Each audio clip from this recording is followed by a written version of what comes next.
Olá, sou Márcia Helena Cassago e trouxe um artigo para conversarmos a respeito do contexto, dentro do contexto da disciplina de fundamentos de espectrometria de massas.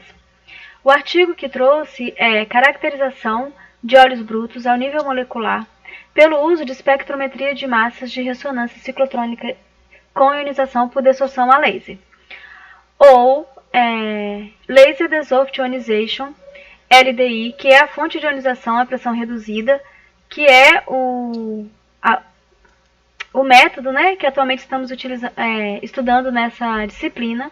Esse artigo é de um grupo de pesquisa da Coreia e foi publicado na Analytical Chemistry em 2012. E como justificativa para elaborar o estudo, os autores destacam a necessidade de processamento de óleos de petróleos pesados, que é uma realidade da indústria petrolífera, uma série de estudos ao longo de alguns anos para melhor compreensão da composição química do petróleo, estimar as propriedades físico-químicas e o comportamento do óleo durante todo o seu processamento e distribuição e seus produtos. E entre as técnicas, a técnica de espectrometria de massas, ressonância ciclotrônica de íons por transformado de Fourier, é conhecida por ter alto potencial para resolver problemas relacionados ao óleo bruto ao nível molecular, porque possui alto poder de resolução e exatidão.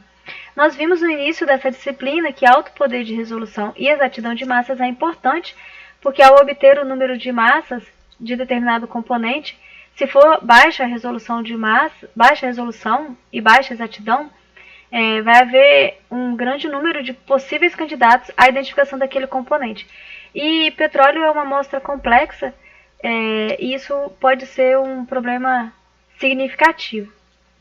A fonte de ionização Laser Dissolved Ionization é destacada pelos autores como um importante método para estudo de óleo bruto, porque os componentes pesados de petróleo contêm estruturas com anéis aromáticos que absorvem eficientemente os fótons do laser. Mas, aplicado ao analisador de massas de baixa resolução, as informações químicas geradas podem não aproveitar, não investigar completamente a aplicabilidade deste método. Então, como objetivos, eles tiveram o objetivo de avaliar o potencial dessa junção da fonte de ionização LDI com o analisador FT-CRMS para análise de óleo bruto. Destacaram ser o primeiro estudo que utiliza essa junção, LDI, FT e CMR, para estudo de óleo bruto, e que outros estudos anteriores utilizaram o analisador como fonte para discutir essa questão da alta resolução e identificação de compostos em matriz complexa como petróleo, porém com outras fontes de ionização. Ou alguns artigos utilizaram a fonte LDI, porém com espectrometria de baixa resolução. Então, a junção fonte de ionização LDI com analisador FT-CRMS, eles destacam como sendo o primeiro artigo abordando. Então, eles utilizaram 3 amostras de óleo bruto de diferentes origens e diferentes características.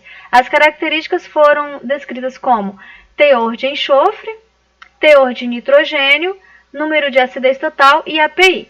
Pode ser observado que são óleos pesados, coerente com a justificativa do artigo, e diferentes teores aqui, número de acidez diferentes, teores de número de acidez.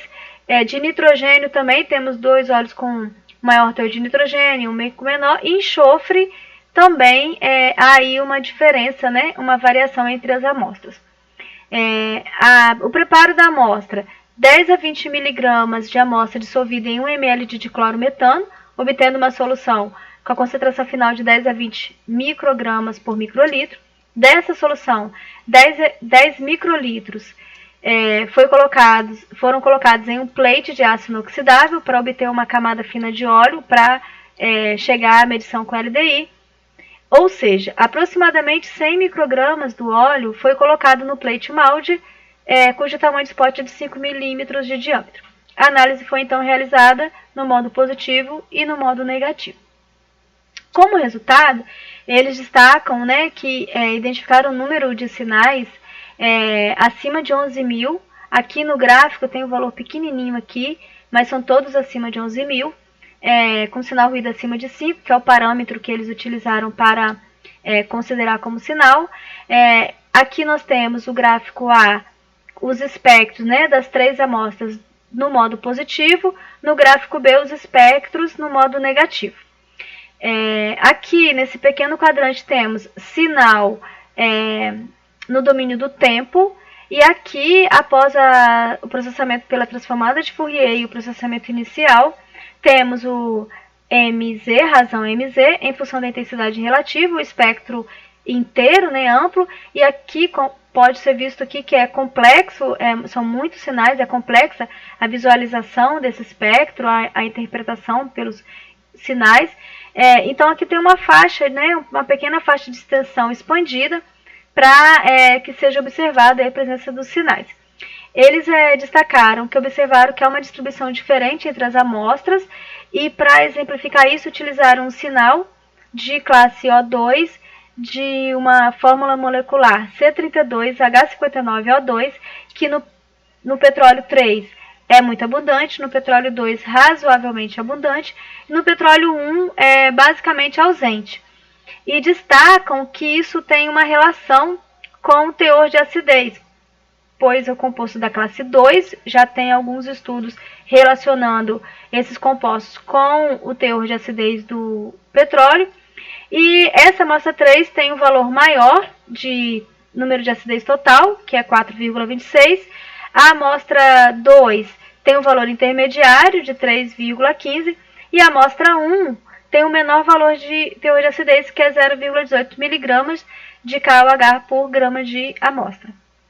E isso indica uma relação dessa classe com teor de acidez. Pelas classes, então, foram realizadas as distribuições no modo positivo aqui neste gráfico A e no modo negativo no gráfico B. Nesse menor quadrante nós temos o somatório das classes, e no gráfico maior nós temos as classes distribuídas em termos de íon radicalar e íon protonado. No modo positivo, então, nós temos algumas observações, que os íons moleculares da classe N1 e HC são os mais abundantes, como pode ser visto no gráfico. Os íons moleculares de N1 são mais abundantes do que os íons protonados de N1, no modo positivo. A abundância de N1, tanto protonado quanto radicalar, é em torno de 7 vezes maior do que S1, e eles realizaram essa comparação para avaliar, porque as amostras têm aí um alto grau de enxofre e de nitrogênio, algumas delas, e houve uma comparação aqui e observaram que o teor de nitrogênio está muito acima do teor de enxofre aqui pelo espectro, e isso sugeriu que o LDI positivo seja mais sensível a compostos de nitrogênio. Para confirmar isso, eles realizaram um estudo paralelo com compostos padrão de classe de nitrogênio e de classe de enxofre, utilizando a mesma fonte de ionização, mas o analisador TOF, e confirmaram que o LDI positivo é mais sensível para compostos contendo nitrogênio. No modo negativo, que é aqui o gráfico B, as observações foram que o composto N1 desprotonado é mais abundante do que o N1 radicalar, que é o que foi visto aqui. São abundantes ânions desprotonados de N1, HC e O, todos os Os, conforme pode ser visto aqui, e sugere que no modo negativo há uma maior amplitude das classes, né? Conforme pode ser observado aqui no gráfico do modo positivo e do modo negativo, tem mais classes de heteroátomos que podem ser detectadas pelo modo negativo em comparação ao modo positivo. Em termos de DBE, realizaram a análise por cada classe. Aqui é a classe de N1, observando aí o gráfico bidimensional de DBE versus número de carbono, que indica aí o teor de aromaticidade da amostra, né? E aqui a distribuição pelos valores de DBE. Realizaram cálculo de DBE médio e fizeram algumas observações, em que destaco que há uma abundância relativa maior de compostos com DBE acima de 9. aqui na distribuição. E aqui também no gráfico bidimensional, conforme pode ser observado, os DBEs menor que 9 são menos abundantes entre o positivo e o negativo. Ressaltam que o menor valor, né, considerando uma abundância relativa, com base no de maior abundância, para o positivo foi 9, para o negativo foi 9,5, mas há uma equivalência em termos desse 0,5, por isso eles consideraram o mesmo valor. Lembrando que isso indica a aromaticidade pode indicar a aromaticidade do composto. Ainda na N1, então, eles realizaram uma comparação desse comportamento de distribuição com a energia de ionização. Por quê? Energia de ionização de compostos com baixos valores de dBe, como eles deram aqui alguns exemplos, são maiores que 7 elétrons-volts. E observaram que a energia de ionização aproxima-se de 7 elétrons-volts conforme aumenta o dBe. Então, eles analisaram a mistura desses compostos pirrol, carbazol e indol para confirmar isso e perceberam que o carbazol tinha uma abundância no sinal, enquanto que os outros de maior energia de ionização eram basicamente negligenciáveis. Então, sugeriram que a eficiência de ionização é altamente relacionada com a energia de ionização e fizeram uma discussão aí à luz da questão da absorção dos fótons do laser. Para a classe então, de HC, eles observaram que o dBe médio é maior no modo negativo, há uma abundância relativa de compostos com dBe entre 9 e 10 no modo negativo, a abundância relativa aumenta com dBe de 12 a 13, e há uma mesma relação entre o comportamento, a distribuição do dBe nestes dois gráficos e a energia de ionização e a intensidade relativa observada nos compostos da classe 1 e destes compostos também. Então, o mesmo comportamento, mesma comparação com a energia de ionização.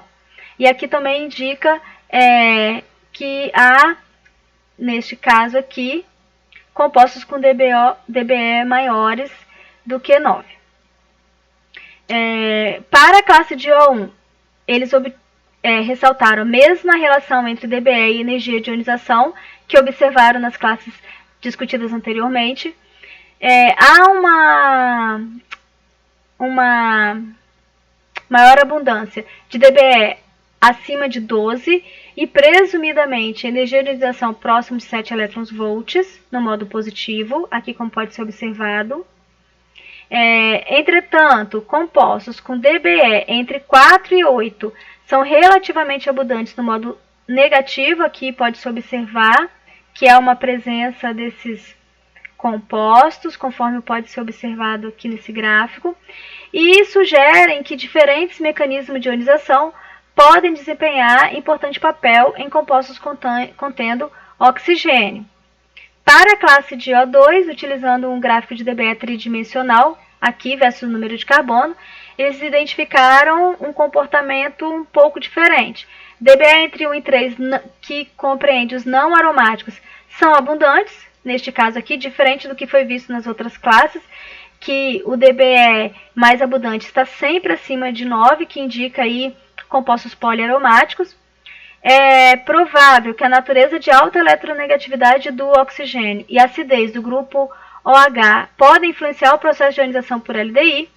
Os ânions desprotonados, esses com dBe que tem aí o valor decimal de 0,5, são mais abundantes até o dBe menor que 12. E os íons radicais, que são esses com dBe número inteiro, aumentam a intensidade, assim como aumenta o valor de dBe. E a presença de íons radicais sugere que a captura de elétrons é uma importante via de ionização pelo LDI no modo negativo. Nessa classe de O2, então, foi identificada alta predominância para óleos de maior valor de acidez e menor predominância para óleos de menor valor de acidez. E essa relação, como eu já disse também anteriormente, ela já é estudada com outras fontes de ionização. A abundância relativa de compostos na área deste círculo vermelho, que são os compostos de menor teor, menor dBe, Em comparação com o círculo preto, aqui nessa classe aqui, diminui à medida que o teor de acidez, diminui o teor de acidez, que é o óleo 3 tem o maior valor, o óleo 2 intermediário, o óleo 1 menor. Então aqui se confirmou, né, essa relação. Então os compostos O2 com valores de dBE mais baixos, que estão aqui nesse círculo vermelho, considerados ácidos naftênicos, contribuem mais para a acidez total. Como conclusões, identificaram que essa técnica pode ser utilizada com sucesso para estudo de óleo bruto a nível molecular. Principal vantagem, menor quantidade de amostra necessária. O LDI positivo, a maioria dos compostos detectados são da classe N1 e HC, íons radicalares. LDI negativo, a maioria detectada são os íons desprotonados de N1, HC e O.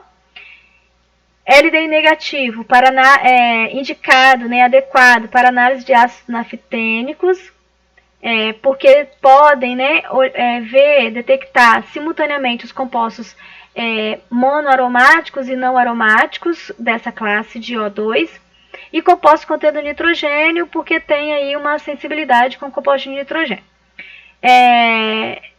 Identificaram também que essa técnica é mais sensível a compostos poliaromáticos e menos sensíveis a monoaromáticos.